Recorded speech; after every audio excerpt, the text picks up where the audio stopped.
தமிழக அரசு ஊழியர்கள், ஆசிரியர்களுக்காக பங்களிப்பு ஓய்வூதிய திட்டம் என்ற பெயர்ல ஒரு திட்டத்தை தமிழக அரசு செயல்படுத்திட்டு வராங்க. இது தொடர்பாக தான் ஒரு அறிவிப்பு வெளியாகிருக்கு. அதுதாங்க நான் இந்த வீடியோல ஷேர் பண்ணியிருக்கேன். அகில இந்திய அளவில முதன் முறையாக தமிழக அரசு சார்பில் கடந்த 2003ல இந்த பங்களிப்பு ஓய்வூதிய திட்டம் அப்படிங்கிற பெயர்ல ஒரு திட்டத்தை தமிழக அரசு செயல்படுத்திட்டு வராங்க.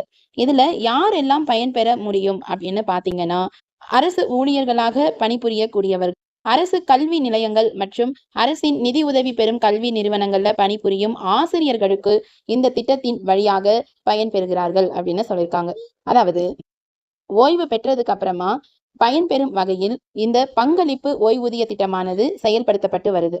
தமிழகத்துல கருவூல செயல்பாடுகள் நிதி மற்றும் மனிதவள மேலாண்மை திட்டத்திற்குள் கொண்டு வரப்பட்டிருக்கிறதுனால மாதாந்திர ஊதிய பட்டியல் எல்லாமே கணினிமயமாக்கியிருக்காங்க. இதன் வழியாக அரசு பணியாளர்கள் மட்டும் இல்லாம ஓய்வூதியம் பெறுபவர்களுடைய விவரங்களையும் கணினிமயமாக்கியிருக்காங்க. இந்த பங்களிப்பு ஓய்வூதிய திட்டத்தின்படி அரசு ஊழியர்கள் மற்றும் ஆசிரியர்களுடைய சம்பளத்துல 10% பிரித்தம் செஞ்சப்பட்டு வருது. இந்த திட்டத்தினுடைய கணக்கு விவரங்களை இனி நீங்க ஆன்லைன் வழியாக பதிவிறக்கம் செய்து கொள்ளும் வகையில் வசதியை ஏற்படுத்தியிருக்காங்க. 2023 to 2024 ஆண்டிற்கான பங்களிப்பு ஓய்வூதிய திட்ட கணக்கு விவரங்கள் எல்லாத்தையும் நீங்க ஜூலை 1ஆம் தேதி நாளைக்கு காலையில 10 மணிக்கு அரசு தகவல் தொகுப்பு விவர மையத்தால வெளியிடப்படுது.